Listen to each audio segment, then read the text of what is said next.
parado. Estamos vivendo tempos de crises. Não é imaginação, é uma realidade e precisamos levar a sério esta questão. No entanto, em circunstâncias assim, aparecem informações de todo tipo. Há gente que se aproveita desse momento para assustar ao povo, inclusive com a Bíblia aberta.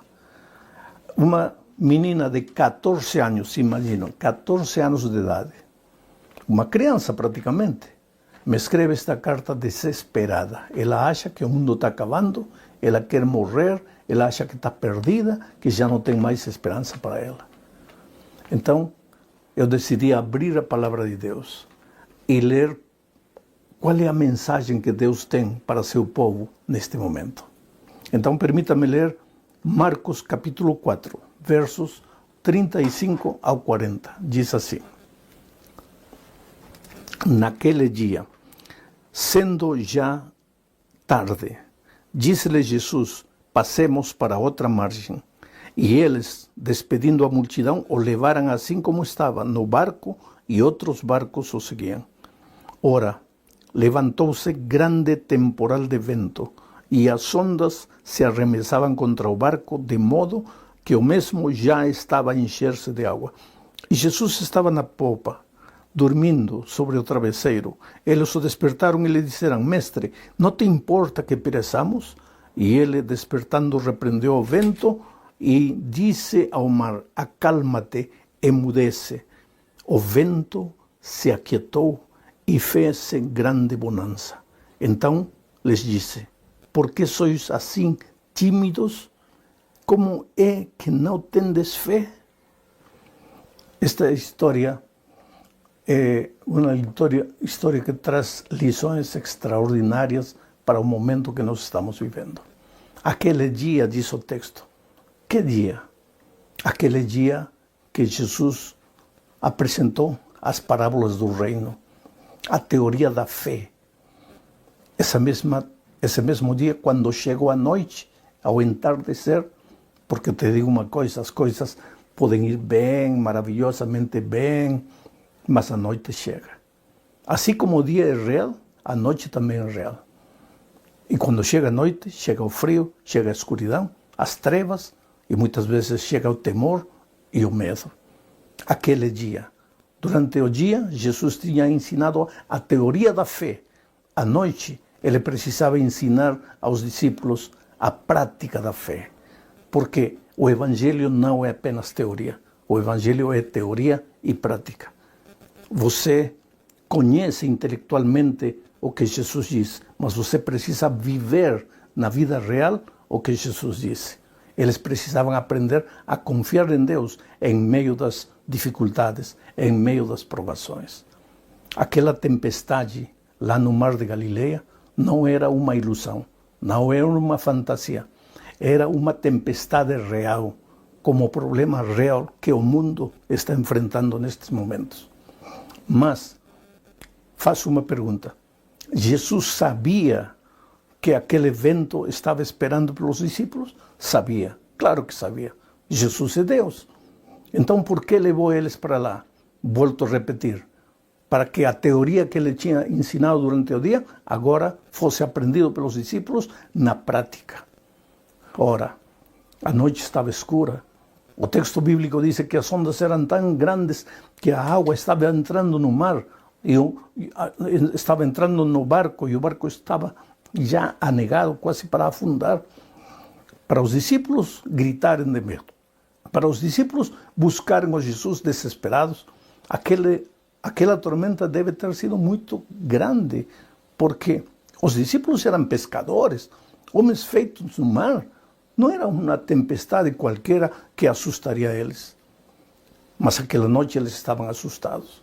Em meio da escuridão não sabiam o que fazer. Correram onde Jesus. E o que estava fazendo Jesus? Estava dormindo, tranquilo, como se nada acontecesse. E eles reclamaram com o mestre. Disseram: mestre, não te importa que pereçamos? Que pergunta. Como é que Jesus não vai se importar com a dor que você está vivendo, com a dificuldade que você está vivendo? Como você acha que Jesus, neste momento, não vai se importar com o drama que o mundo está enfrentando? Claro que ele sabia. Se levantou, repreendeu ao mar, o mar se acalmou. Mas o problema dos discípulos não era a tempestade. O verdadeiro problema era a falta de fé. De manhã, durante o dia, eles tinham aprendido a teoria da fé. Quando chegou a noite, eles deveriam aprender a prática da fé e fracassaram. Todo o evangelho que conheceram ficou limitado ao aspecto teórico. Na hora da dificuldade, tudo que tinham aprendido intelectualmente não lhes serviu. Esse é o grande problema do cristianismo. Vivemos de teoria em teoria, mas a vida cristã é experiência real com Cristo.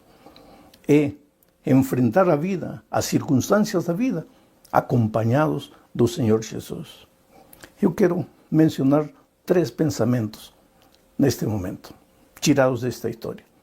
Primeiro, por que os discípulos estavam passando aquela tormenta escura em meio da noite? Eles tinham feito alguma coisa de errado? Eles tinham desobedecido a Deus? Porque outro dia alguém me disse, está vendo isso, está acontecendo porque o mundo é um mundo desobediente. Espera, cuidado com o que você fala. Jonás, ou Jonas em português, ele passou por uma tormenta terrível porque desobedeceu. Mas os discípulos tinham desobedecido porque estavam no mar. Porque estavam justamente obedecendo o mestre. Foi o mestre que lhes disse, passemos para outro lado do mar. Eles obedeceram.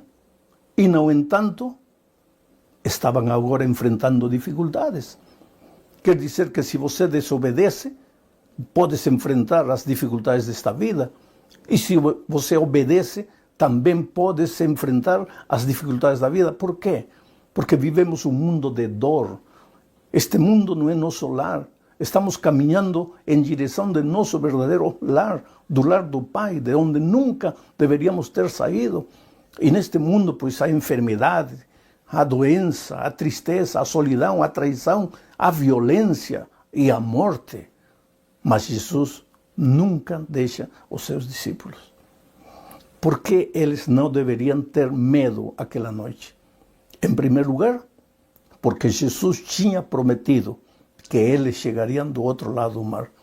¿Acaso ele não lhes deu a ordem, vamos para o outro lado do mar? Ora, ele não disse, vamos, que vamos perecer em meio do mar. Ele disse, vamos para o outro lado do mar. Eles deveriam ter confiado que se Jesus disse que chegariam no outro lado do mar, pois eles chegariam no outro lado do mar. Lembra do Salmo 23? Que diz, mesmo que ande pelo vale da sombra e da morte, não terei medo, não terei temor nenhum. Por quê? Porque o Senhor Jesus está comigo. E é através da sombra e da morte que chegarei aos pastos verdes e às águas tranquilas. Precisamos, em momentos como este, aprender a confiar no Senhor Jesus. Eles não deveriam ter temido, porque a sua promessa era, chegaremos no outro lado do mar. Você conhece as promessas divinas? Você confia nas promessas divinas? Em segundo lugar, eles não deveriam ter medo, porque Jesus estava com eles. E se Jesus está com você, por que temer? Por que desesperar?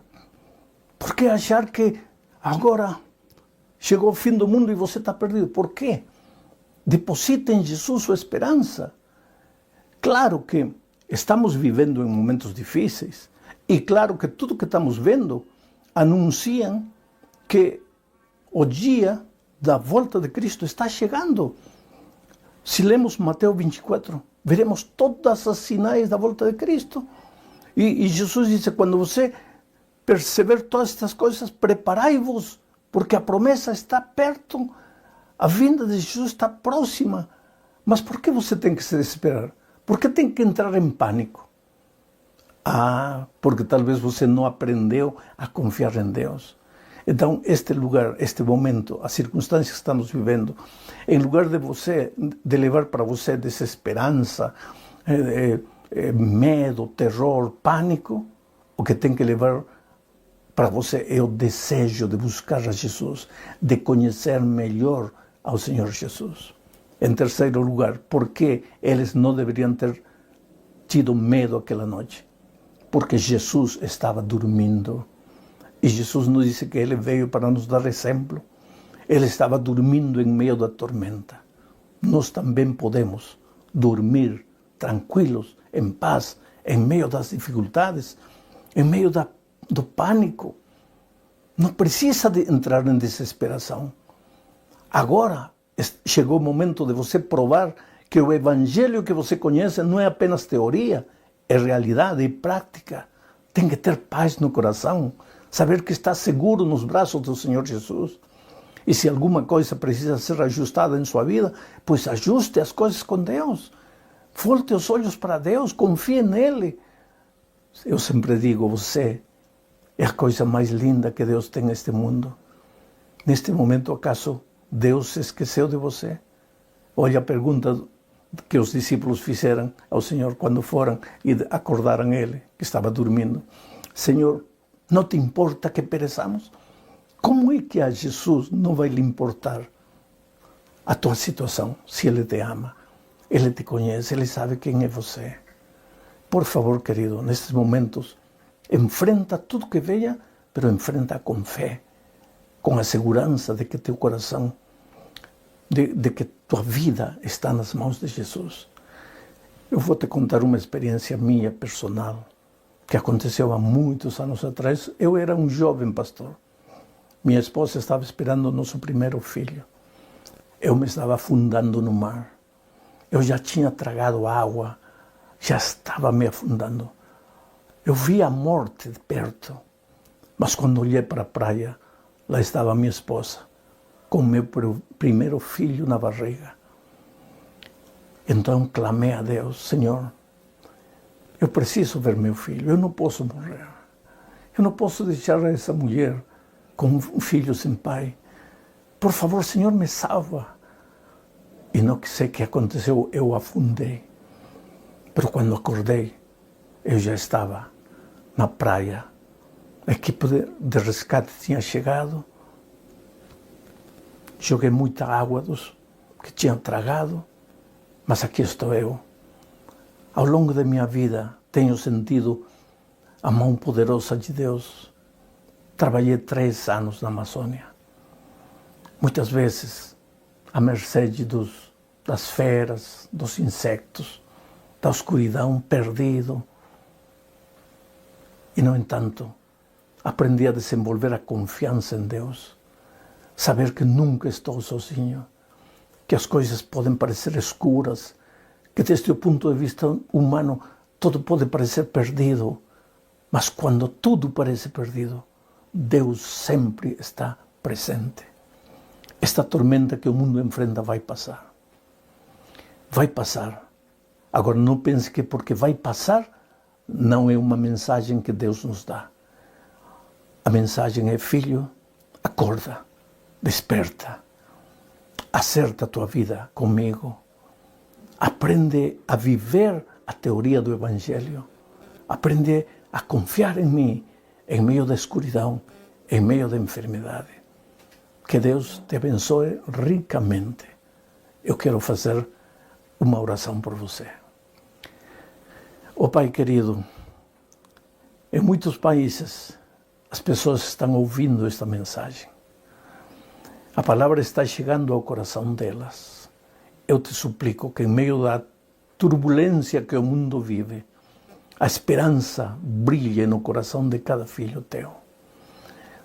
Talvez esta seja uma oportunidade para repensar a nossa própria história. Se porventura alguém que está assistindo este programa já foi membro de igreja, hoje está longe de Deus, longe da igreja, toca esse coração e traz-lo de volta. Se alguém estava na igreja, mas estava sem vida, acomodado, vivendo a mediocridade de